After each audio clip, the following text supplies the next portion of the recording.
Hello, everybody. This is Patrick from the Music Room, and this is my review of the Zac Brown Band's most recent album, Jekyll and Hyde. 1, 2, 1, 2.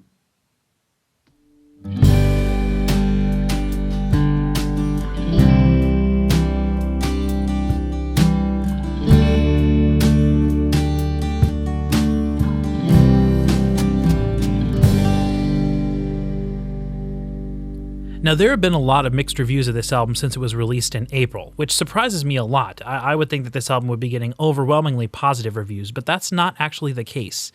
I think this album is incredible, and I'm going to try to, over the course of this review, kind of explain to you why I think that is. And in order for me to start sort of explaining that, I think it's important for us to start back at the beginning. So if you're not familiar with Zac Brown Band, they are a country band, though I think nowadays a lot of people really wouldn't include them in that country genre.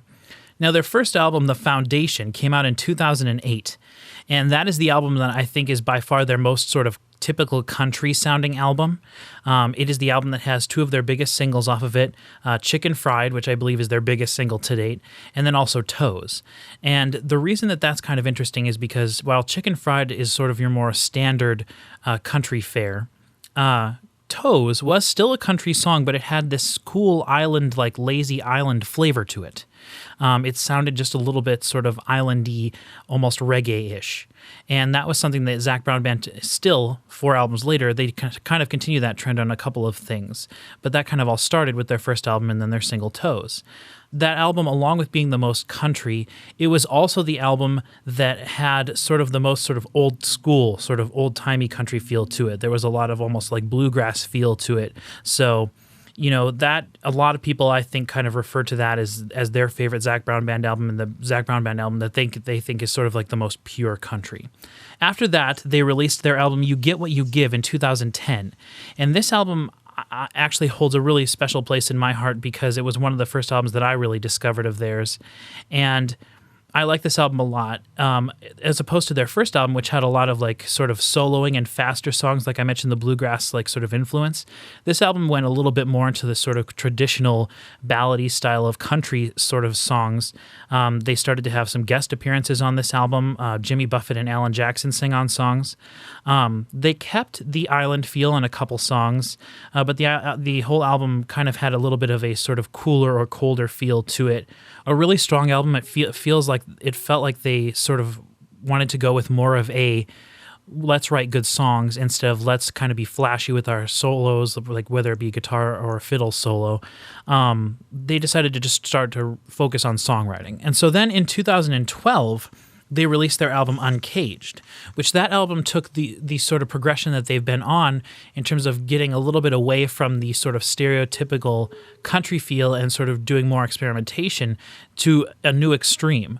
On that album, there's like a straight up sort of like R&B funky song on it, which is really cool. That song features Trombone Shorty. But that album just kind of helped take them in even a further, they walked a little further down the we're going to make whatever style of music we want road. And in doing that, they distanced themselves a little bit more from the sort of stereotypical country. So that leads us to this most recent album, Jekyll and Hyde. And I think the best way for us to do this is just to sort of break it down song by song. So the first track on the album is the thing that I think probably is getting the sour taste in people's mouths the most. When you pop this CD in or turn it on iTunes or whatever the first time, if you listen to track 1 first, this song is a very sort of pop dance song, almost like EDM bordering stuff. It sounds almost like if you took like a Lady Gaga song and mixed in some acoustic guitar and banjos. Clearly, it's sort of drawing inspiration from Avicii's 2 singles that he had over the last couple of years, that Wake Me Up song, which is hugely popular, and then that Hey Brother song, which featured the vocals of Dan Tyminski. This song right away probably sounds like the most different Zac Brown Band song that they've done up to this point, and I can see how it would sort of alienate a lot of people right off the bat. The second track is sort of like I mentioned the track off their last album. It's a sort of a funky R&B song. It's got a big hook, and this is actually the song that's been playing on the radio the last couple of months since it was released, so this is like one of their first singles. Track 3 is almost a sort of borderline religious song that has some cool Celtic influence in it. It's a really neat song. It's pretty long, and then the bridge is very sort of Lion King Disney sounding. Has these sort of ethnic percussion instruments and things in it. The Celtic instruments come back, and then the whole song sort of culminates in this big gospel choir coming in. And so it has, again, a very different feel from anything they had sort of done in the past. Track 4 is when we get to the sort of first taste of these sort of more normal country sounding stuff. And this was their big single that they released with the album. I've heard it on the radio a couple times as well. I've heard it in a couple of like commercials and some sports promos and things like that. This is basically the kind of style of music that I feel most people wanted this album to be, and is sort of the closest that they got to, writing a song that sounded like something that could have come off of one of their previous albums. Track 5 is when we get to the first like huge difference, I think. Track 5 is sort of like a big band, almost like a lounge song, sort of very reminiscent of the Tony Bennett Lady Gaga album that came out last year. Kind of island sounding, very relaxed, but has a big horn section, some things like that give it that sort of big band sound. And then it also features guest lead vocals by Sarah Bareilles, so it's actually written as a duet. Zac Brown sings the first verse and the first chorus. Sarah Bareilles sings the second verse, and then I believe they both sing like the rest of the song together. So it's an interesting, really cool song, but again, hugely different than anything they've done in the past. Track 6 is an interesting song because it is a very sort of heavy, sort of dirty, grungy, feely rock song. It has the guest lead vocals by Chris Cornell of Soundgarden and Audioslave fame. It's got a lot of distorted bass and distorted vocals and a lot of distorted guitar on it. So it feels very raw. It feels very garagey, almost like dirty sounding. And this is one of the 2 songs on the album that sound like that. So sonically, it sounds pretty different from a lot of the rest of the album, but it still kind of fits into this sort of overall production view, I guess. Track 7 is sort of the first slower ballad song on the album, and it has a very tonally different feel than the rest of the album. It's very laid back, but still extremely emotional, and I would actually go so far as to say it's almost atmospheric sounding. The beginning of the song is just a violin with a lot of reverb, sounds like it's pretty far away, and the song kind of builds from there to the end of the song. Actually, the sort of huge rock ending comes in, and they start doing a bunch of chords, and it gets very heavy. Not to the degree that the song before it was, but it's still pretty interesting song that builds and builds and builds. So then track 8 is one of Zac Brown Band's sort of signature island songs. It comes straight out of their sort of island playbook. There's really nothing too surprising here at all. And then track 9 is the sort of second pop, sort of dancey EDM song. As with the first track, there's a lot of sort of copious use and obvious use of autotune. It's meant to be used as an effect and not like hiding the fact that Zac Brown can't sing, because he obviously can sing. But sort of like again in the same style as that the first track on the album. Track 10 is another one of the sort of 90s feeling R&B songs. It's got a very funky sort of bass line. It's got a cool groove. Track 11 is sort of an old school sounding country ballad, and this is my favorite song on the album at this point. This song is actually the only song on the album that is a cover song. It was originally sung by Jason Isbell, but it's really cool, and the changes that they made from the original Jason Isbell version of the song are incredible. The bridge is very long, and it starts with the violin playing taps. And it's very emotionally and very well played. And then that goes sort of into what I think might be the most emotional guitar note that's ever been played. Then this really cool sort of very short sort of shredding electric guitar thing, huge chords behind it, very emotional song that sort of builds up to a cool climax and then settles itself back down into a relaxing sort of a finish, but very sad, this song. It almost made me cry the first time I heard it, and I'm not very susceptible to things like that when it comes to just sort of like music.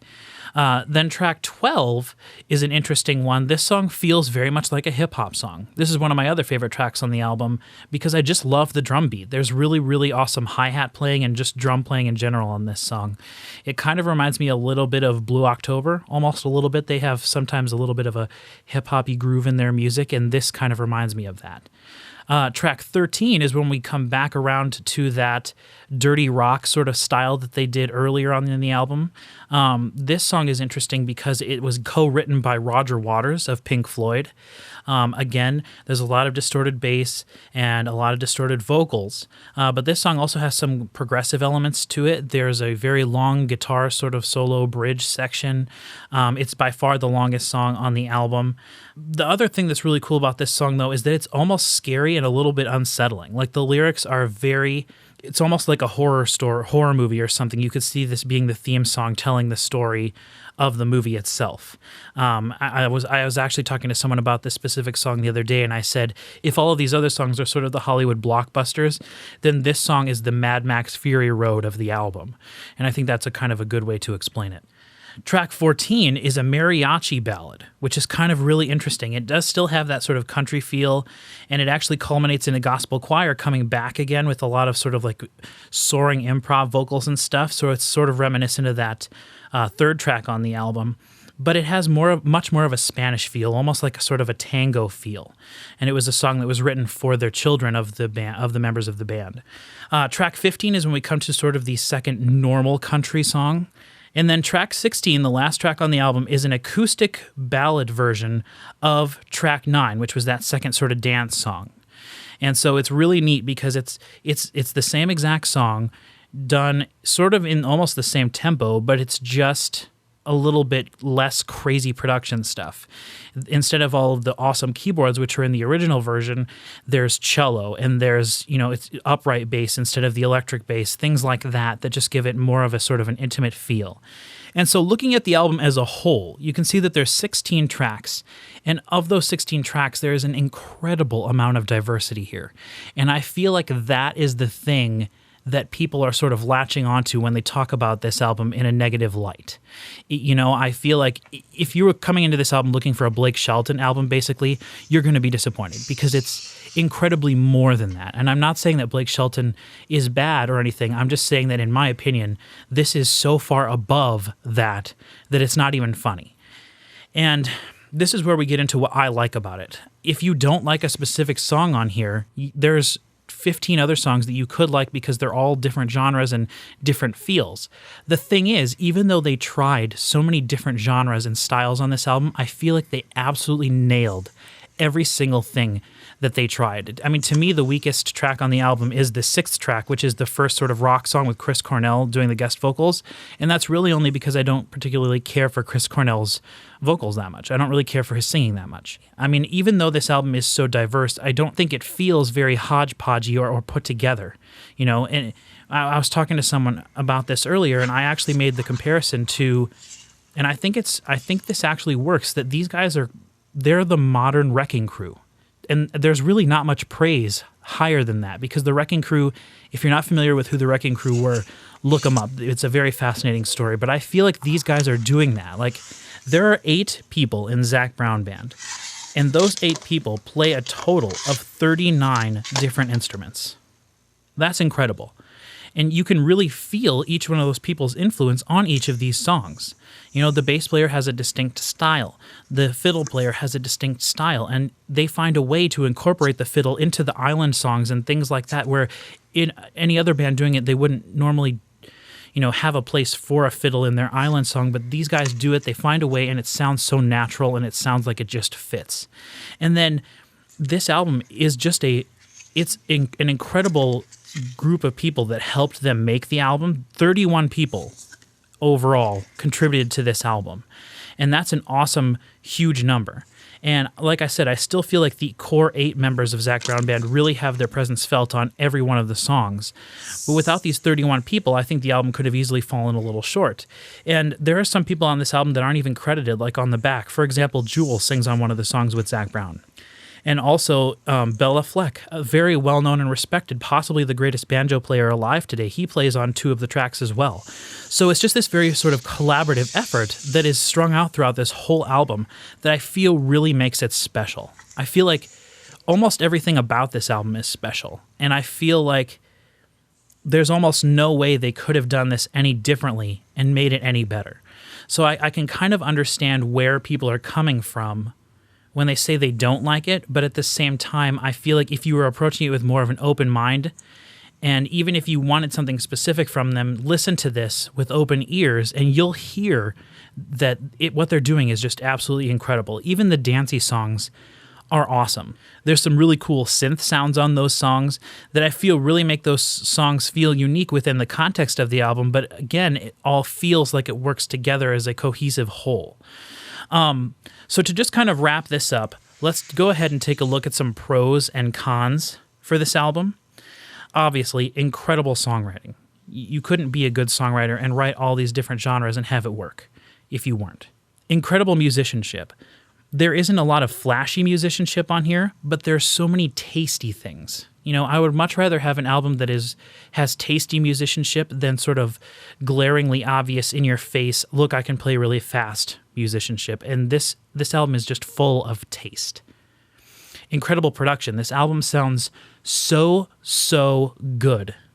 It has a very long running time. So you've seen that there's 16 full tracks on this album. That's, a lot of albums nowadays have 10 tracks on them. This has 6 more tracks, and there's no bonus tracks. This is just the track number for the regular album. And then, of course, the huge diversity in this album. We've looked at it already. 16 tracks, almost all 16 tracks are completely different genre and style, yet they all seem to fit together. And that's the last thing. This album never loses the core of the Zac Brown Band sound. Everything feels like their little bits of spirit were put into each of these songs.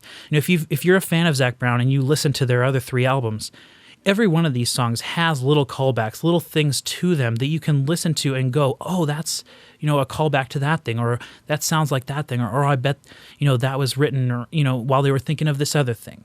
So for cons, there is a lack of solos. Like I mentioned earlier, I love that the musicianship is tasty, but I wouldn't mind on a couple of the songs having some of that very sort of technical, awesome soloing that Zac and the other guys in the band have been known for in the past.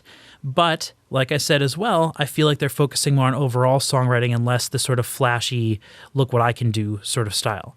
I had a couple people that I was showing this to tell me that the production sounded a little bit too clean, too clear. And I can kind of understand that.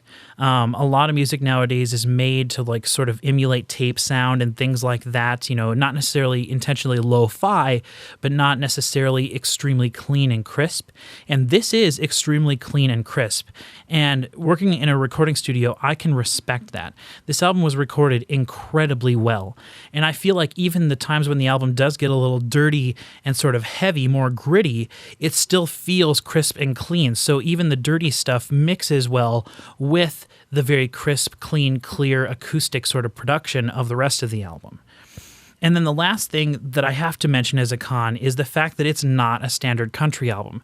I feel like the category for this album, when it's being sold, should not be country. It should be probably rock pop. And I can absolutely understand why they wouldn't want to do that, because right away off the bat, they would be alienating people that would be buying the CD just seeing it sitting in the store. But at the same time, with all the negative reviews that I've been seeing of this album, I feel like it probably would have benefited it a little bit more to have people walking around in the rock pop section, and next to, the Britney Spears, you see the Zac Brown Band, and you're like, okay, I might give this a try, because I wouldn't put it past people that are fans of Britney Spears to like this music. I personally think everybody should like this music, but that definitely is something that is a negative aspect of this album for everybody. So in conclusion, I absolutely 100% endorse this album, recommend it to every single person that listens to and enjoys music of any style or genre, and I give it a 5 out of 5. So thank you very much for watching this video. If you enjoyed it and would like to check out some other things that we have created, head over to our website at www.musicroompodcast.com. You can also check us out on Facebook at facebook.com/musicroompodcast or on SoundCloud at soundcloud.com/musicroompodcast. Stay tuned in the future for more reviews, and if you like this video a lot, please consider liking it and subscribing to our channel.